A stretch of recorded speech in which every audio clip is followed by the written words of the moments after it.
like to talk to you about another type of paperwork that you really, at the beginning of the year, is a great time to think about this. And this is getting your affairs in order. And it doesn't matter how old you are, because let's face it, none of us know when we're leaving this earth. So the first thing you want to do is get a will. Even if you don't have a lot of stuff, you still need a will to just make it easier on those who are left behind. So I can tell you years ago, I think I was 30, my father-in-law at the time died of a massive heart attack. And he had not been doing well for a while, but we were all like shocked when he dropped over dead. So my mother-in-law, typical housewife of the 50s, she didn't know where anything was. I mean, she knew where they banked, but he had taken care of the bills. He took care of everything. So she sat down, went through his desk, found no will, nothing.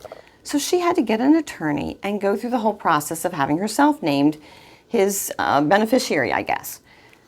That took a while, and it was stress she really didn't need, considering that she wasn't expecting her husband to drop dead. Then, a year later, she's getting ready to sell the house, and she's going through, and in the back of a drawer, underneath a bunch of stuff, here's a will that he never told her he got, never told her where it was. He evidently realized he was in poor health and thought, well, I should have a will, but then hid it. Like, hello, people, get yourself a will, and then put it where people know where it is. I've cleaned out estates, and one of the things I'm often asked for is, look for the will, we can't find the will. What are y'all hiding it for?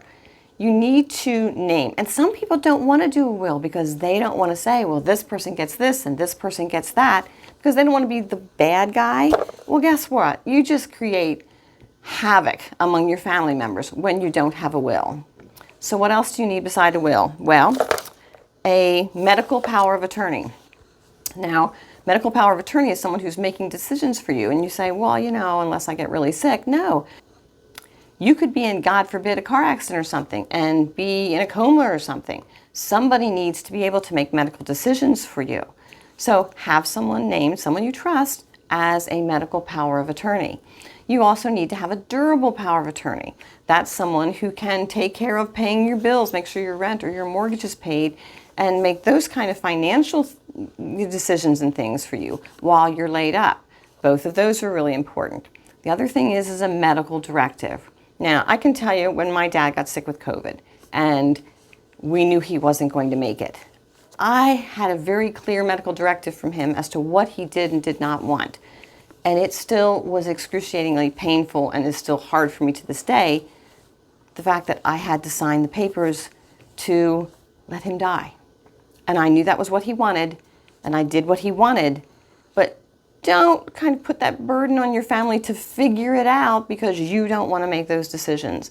Sit down and get all that paperwork done. Now, if you're going to tell me, well, I can't afford an attorney, well, I got news for you. When I went and did all my paperwork, I went online. There are a lot of legal sites, and I know the attorneys out there are having a cow right now about this. And if you can afford an attorney, go to an attorney because they're going to give you really great advice. But if you can't afford an attorney, that's not an excuse not to have this paperwork done.